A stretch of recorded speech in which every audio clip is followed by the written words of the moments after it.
Have you ever felt trapped in the echo of your own life, as if the world outside kept spinning while your own stood still?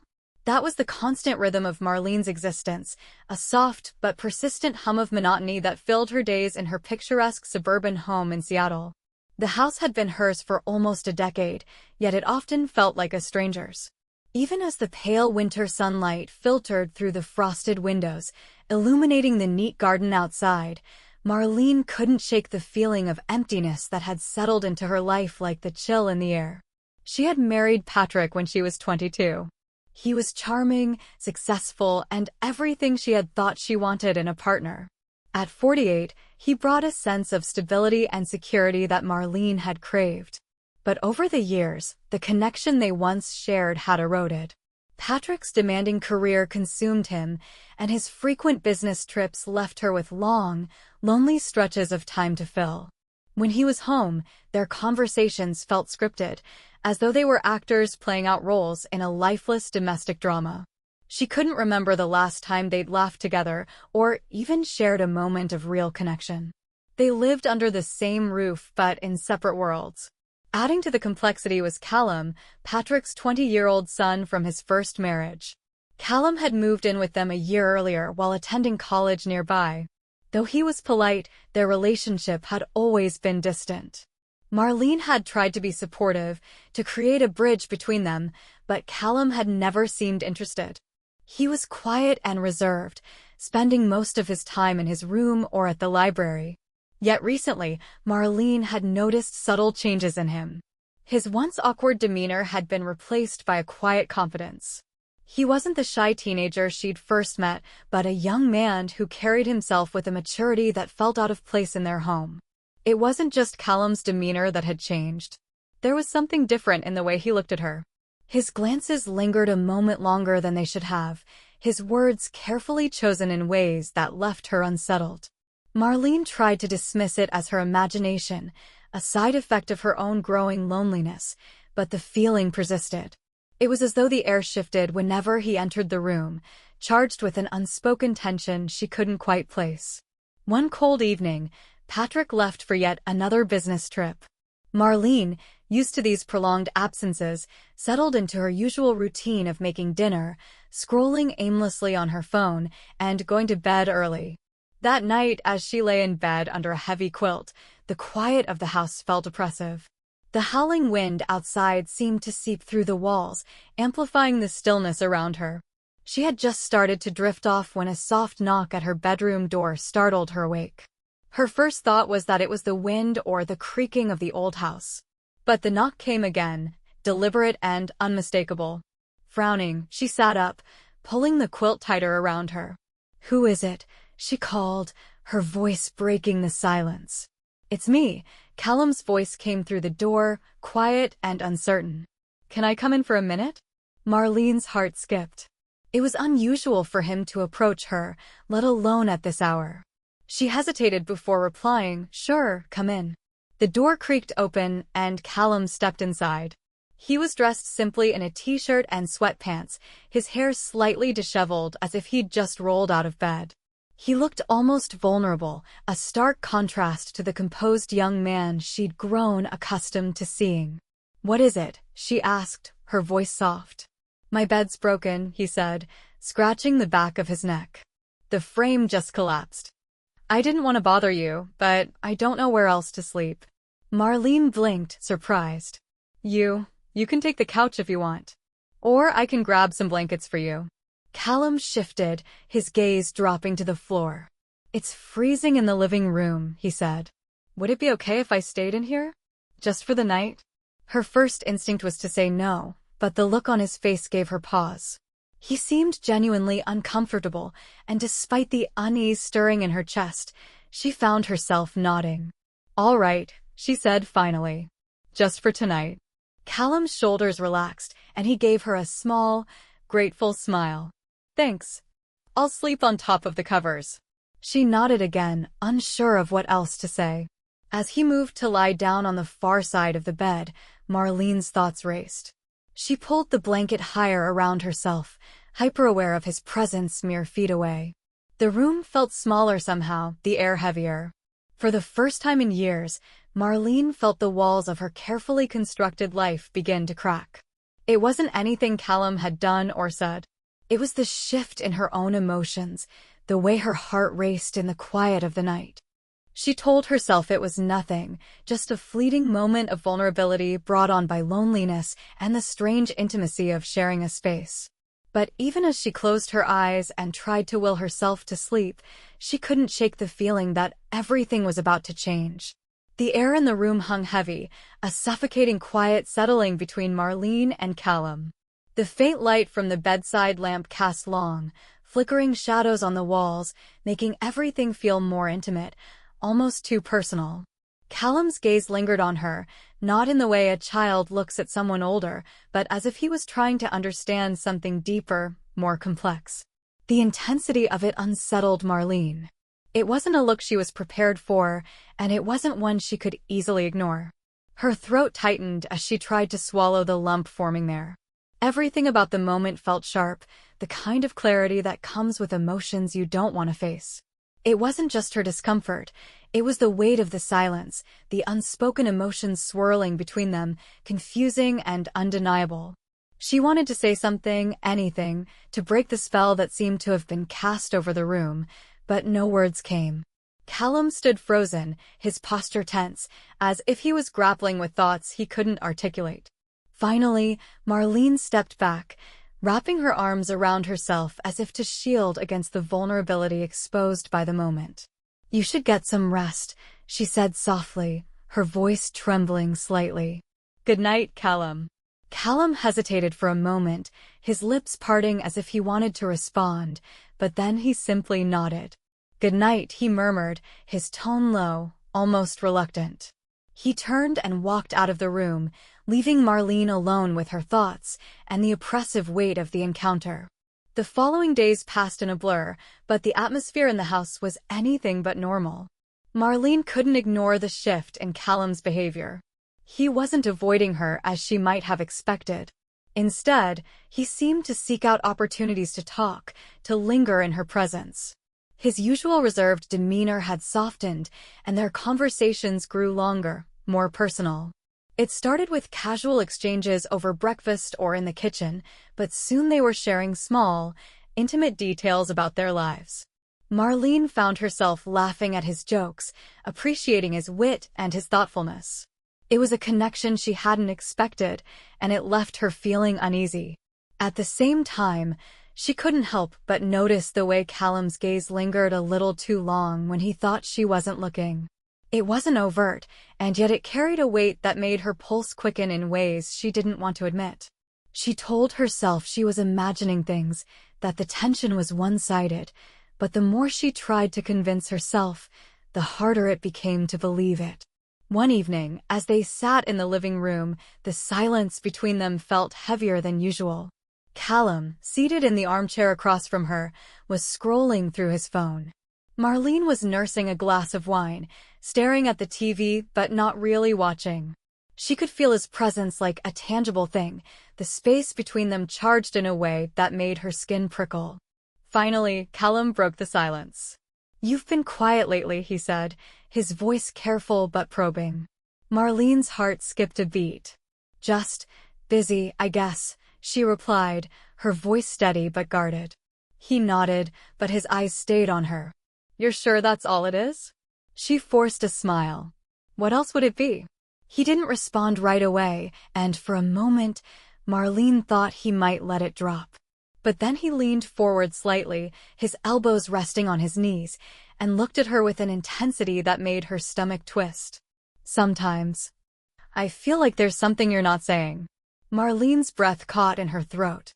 "I don't know what you mean," she said, her voice sharper than she intended. Callum straightened, his gaze softening but not breaking away. "Maybe I'm wrong," he said quietly. "But if there's ever anything you want to talk about, I'm here."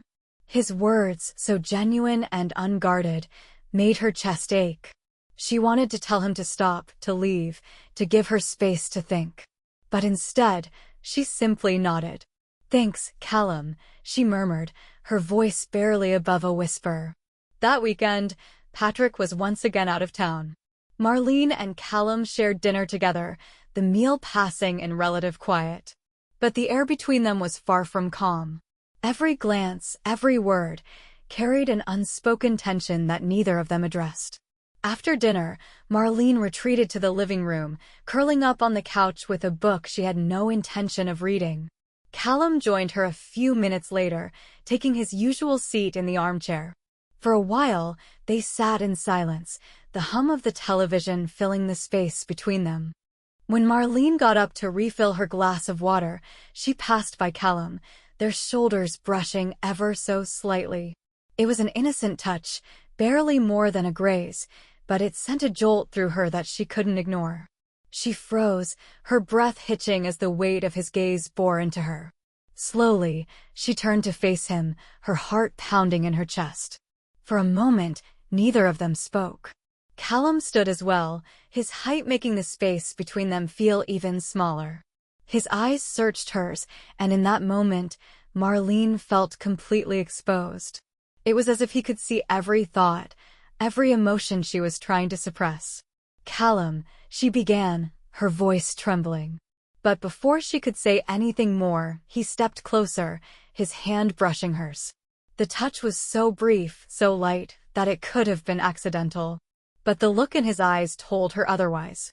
"I'm sorry," he said quietly, his voice thick with emotion. "I didn't mean to make you uncomfortable." "It's not," Marlene started to say, but the words caught in her throat. It wasn't discomfort she felt. It was something far more complicated, something she wasn't ready to admit even to herself. The moment stretched on, and Marlene knew she needed to end it. She took a step back, creating distance between them. "I think we should call it a night," she said, her voice firm but not unkind. Callum hesitated, then nodded. "Good night, Marlene." As he left the room, Marlene sank back onto the couch, her hands trembling. She told herself that this had to stop, that she couldn't let these moments continue. But deep down, she knew that the lines between them had already blurred, and there was no easy way to redraw them. Marlene sat at the dining table, staring at the untouched plate in front of her. Patrick was across from her, recounting stories from his recent business trip, his voice steady and cheerful. Callum was seated at the far end, his eyes occasionally flickering toward her, though he mostly kept his gaze lowered. The weight in the room was suffocating, the silence between words more telling than the conversation itself. Marlene's thoughts churned, each one heavier than the last, as if the unspoken truth between her and Callum was a presence neither of them could escape. Patrick's laughter punctuated the air, and Marlene forced herself to smile, though it felt brittle and hollow. She thought back to the moment that had changed everything, that forbidden kiss that shattered the fragile boundaries she had convinced herself would hold. Her heart raced even now, recalling the way Callum had looked at her, the way he had made her feel seen, desired, alive. But it had come at an unbearable cost. She had betrayed not only Patrick but also herself, and now she was trapped in a labyrinth of guilt and longing. After dinner, Patrick excused himself to his study to take a late call, leaving Marlene and Callum alone. The air between them thickened, charged with an undercurrent of tension neither could name aloud. Marlene busied herself with clearing the table, avoiding Callum's gaze as he lingered by the counter. Finally, he spoke, his voice low and hesitant. "Marlene, we can't keep going like this." She froze, her hands gripping a plate tightly. Slowly, she turned to face him, her eyes meeting his. There was no anger in his expression, only a quiet pain that mirrored her own. "I know," she whispered, her voice trembling. "But I don't know how to make it stop." Callum took a step closer, his presence overwhelming in the small kitchen. "I can't pretend nothing happened," he said, his voice breaking slightly. "And I don't think you can either." Marlene shook her head, tears welling in her eyes. "We made a mistake, Callum. A terrible mistake." And now, she trailed off, unable to finish the thought. The weight of her actions pressed down on her chest, stealing her breath. Callum's gaze softened, and for a moment it was as if the rest of the world had disappeared. "It didn't feel like a mistake," he said quietly. Not to me. Marlene's heart ached at his words, but she couldn't let herself give in to them. She turned away, wiping at her tears with shaking hands. It doesn't matter how it felt. It was wrong. And if Patrick ever found out, she didn't finish, but the implication hung heavy in the air. The sound of Patrick's voice, muffled through the closed study door, reminded her of the stakes. Her husband's trust, their marriage, the life they had built together, all of it was on the line. And yet, in that moment, standing so close to Callum, the pull between them felt inescapable. "You're right," Callum said finally, his voice barely above a whisper. "We can't keep doing this." Marlene nodded, her throat tight with unshed tears. "We have to end it. For both our sakes." But even as she said the words, a part of her didn't want to let go. She hated herself for it, hated the part of her that yearned for the connection she had found with Callum. It was a part of her she didn't recognize, a part that terrified her. Callum reached out, his hand brushing against hers for the briefest moment before he pulled away. "I'll give you space," he said, his voice heavy with resignation. "But I need you to know. I care about you. More than I should." Before she could respond, he turned and walked out of the kitchen, leaving her alone with the storm of emotions raging inside her. Over the following days, Marlene tried to create distance between herself and Callum. She avoided being alone with him, focusing instead on her household tasks and Patrick's needs. But no matter how much she tried to distract herself, her thoughts always drifted back to that night, to the kiss that had unraveled everything. Patrick, oblivious to the turmoil in his household, continued with his usual routines. He noticed nothing amiss, assuming the quietness between his wife and son was simply their natural dynamic. Marlene envied his ignorance, wishing she could return to the simplicity of not knowing, not feeling. One evening, as Patrick prepared to leave for yet another business trip, Marlene felt a pang of dread. She watched him pack his suitcase, his demeanor calm and content, and she realized just how much she had distanced herself from him. The man she had once loved now felt like a stranger, and the guilt of that realization was almost too much to bear. "Are you okay?" Patrick asked, glancing at her as he zipped up his bag. Marlene forced a smile, nodding. "I'm fine. Just tired." He kissed her on the forehead, his touch light and brief. "I'll be back in a few days. Call me if you need anything." As she watched him leave, Marlene felt a hollowness settle in her chest. She knew she had to make a decision, one that would determine the course of her life and the lives of those around her.